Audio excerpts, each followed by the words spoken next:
Proverbs 11:2 reads, "Pride leads to disgrace, but with humility comes wisdom." So let's dissect this first part. Pride leads to disgrace. Pride leads to disgrace because it makes you arrogant. Being arrogant is probably the worst thing that you could be. When you are arrogant, you are blocking yourself from new knowledge and new understanding that could further build your character. A couple months ago, I thought I was the shit. I would portray my ideas onto my family, onto my friends, thinking that my way was better than your way. That's not the best way to go about things. I was portraying my ideas to be better than their ideas. I was saying that my life was better than their life because of the things that I'm doing that are furthering my life.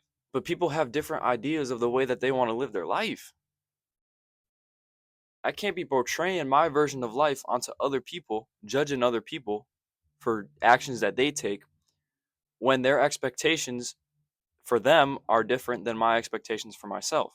I cannot hold people to my expectations. I am the only person who can hold myself to my expectations. It's silly to hold my sister or my brother to my expectations because those expectations aren't ones that they have set for themselves. Expectations are meant to be individualized for specific people, for specific things, for specific goals. My mom was the one who pointed this out, that I was trying to make my brother and my sister more like me. But I was doing it in the wrong way. It was hurtful. It wasn't helping them, it was just furthering their insecurity about themselves. In the end, instead of helping them, I was hurting them. I thought I was helping them by sharing what I have learned and what good things that have happened in my life that they can maybe replicate, but they don't want to hear it. And I understand why. It gets annoying when somebody is constantly yapping in your ear how to be great. I'm not saying I'm great yet, but I'm on that path. I'm on that road. But that's not a path for everybody. So I can't judge people for not being on that same path as me because it's rare. I'll use my brother as an example. I would passively aggressively take shots at him because he didn't have the same desire or same level of commitment to the gym that I did. But the thing is, I can't judge somebody for being different than me. Just because we have different levels of desire when it comes to the gym doesn't make me any better, and it doesn't make him any better. And my relationship with him hurt because all the words that were coming out of my mouth were pretty much judgments. So I've released my expectations from everybody else, and now I'm just working on encouraging people, encouraging my siblings, my mom, my dad, encouraging them when they do something good.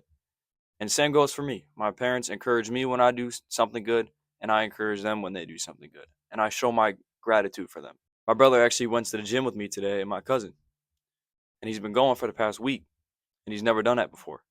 So I'm proud of him, and I'm going to let him know that he's doing good work. To build humility and break down pride, you have to be willing to serve others.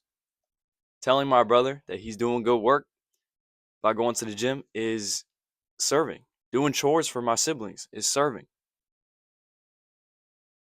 Saying thank you to my mom for making me breakfast is serving. When you serve others, you put yourself in a position that's lower than the person that you're serving. With that comes a sense of humility because you know that you are in a lower position than the person that you are serving. Serve like Jesus. Jesus bowed down to his disciples and washed their feet. You know how crazy that is? Jesus was the king. He was the king, but he was also the king that rode donkeys. He rejected the horse. He went on the donkey. And that's for a reason. God didn't need all those material things. God didn't need his own pride to swallow him up. He always chose the option that would best suit others because he was a selfless person. So we, as humans, have to selflessly serve others. You also got to recognize that you are a sinner.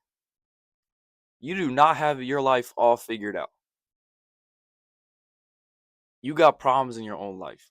That was my problem. I thought I had all of life's problems figured out.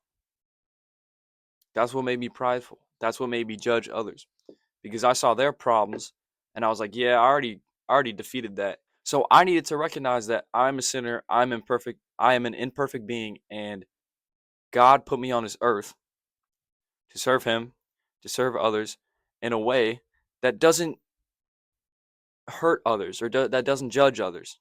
I need God. Plain and simple. You as a human, you are imperfect, you are a sinner. You need God. He is the only one that can cleanse you of your sin.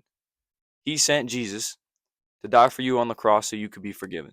By thinking that I had life's problems figured out, I was blocking myself from wisdom.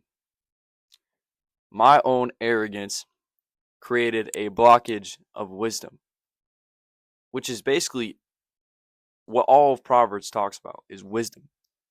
Why wisdom is so important and how you can obtain it. Wisdom is important because it teaches you lessons that you need to know to build your character and to grow closer to God. If you don't have that, then you're not going to be able to understand how to deal with certain things. Proverbs talks about lust, Proverbs talks about deception, pride. Proverbs talks about so many different things. And it's funny because your own pride can block you from learning about pride. Your own arrogance is blocking you from learning about the thing that you are doing. You wouldn't even want to pick up a Bible. You wouldn't even know that pride is a bad thing because you're too prideful to pick up the Bible and learn and teach and read. I'm very grateful that God has opened my heart and now I'm sharing this to you to hopefully help you in your struggle with pride.